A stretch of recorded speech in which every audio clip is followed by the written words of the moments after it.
Greetings from Snake Mountain Boat Works on Thursday, January 18, 2024. The year has flipped over and I have finally won a triple bout against COVID. I started with it in mid-December and finally am finished with the third round last week. So we can get back in the groove again, and we'll start doing so with an update on Baby Chick, a 1947 25-foot shris-craft SP25 hull number 088 runabout. Since we last saw her, Joe and Rick have replaced her keel. As you can see, most of her stem. Well, I'm going to hand it off to Rick, who's been doing most of the work, so he can bring us up to date on how we got from that last video to this one.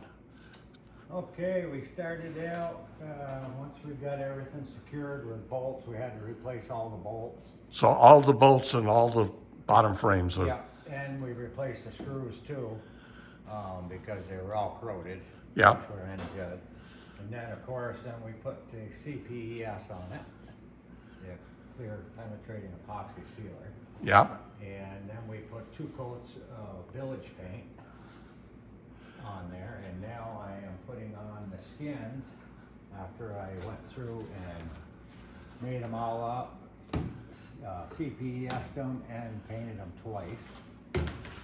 So that means once you get that in, other than touch up, the bilge is all nice and uniformly mahogany. All uniform, it's just touch up after that. And we're laying those down with mahogany Plywood. 5200, right? So that when if we do get any squeeze out on the inside, of course we clean that up right away. And but still, you don't have that white squeeze out that is always an issue. You can paint it with the Sandusky CPES Mahogany Bilge paint that we use, but if somebody steps in the wrong place, you got a white blob. So we take care of that. Rick, it looks like there are battens in there. Yes, battens in between each frame, and they get put in the same way, except for they get screwed in with these 1/2-inch brass or silicone. Yeah, flatheads, right? Yeah. The others, for now, you just tack in with the copper ring shank nails, right? Yeah, everything else is with the ring shaped nails. And as you can see, it lays pretty flat once you get everything going through. And as you're doing your battens, you got to lift up on them each time because they have a tendency to want to pull down. right. So when you put your screws in, then of course, once you get to your last one, you can see it's everything's just as flat as can be. Well, she's going to be strong. She'll be strong. Yeah. And so you bed each of these in the mahogany 5200, and we let that cure, and then it's all got to be sealed with CPES again on this side, right? Yeah, got to put 3 coats of the CPES on that. Well, And then we'll start making the planks. I can't wait. This 5200 bottom is going to be absolutely bomb-proof. Yeah, it's strong. It's very strong. Yeah.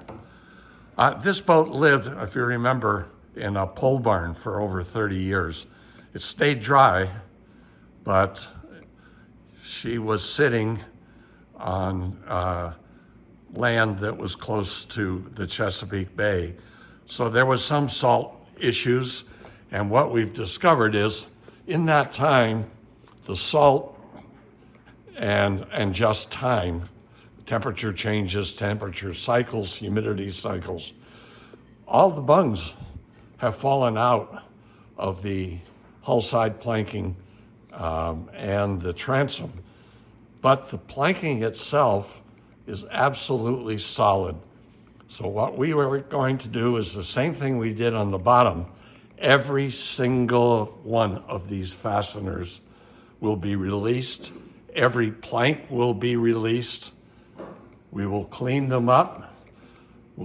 Once we have them off the boat, we'll be able to seal them with CPES on the bilge side and paint them with bilge paint so that they're really protected against the elements in the future.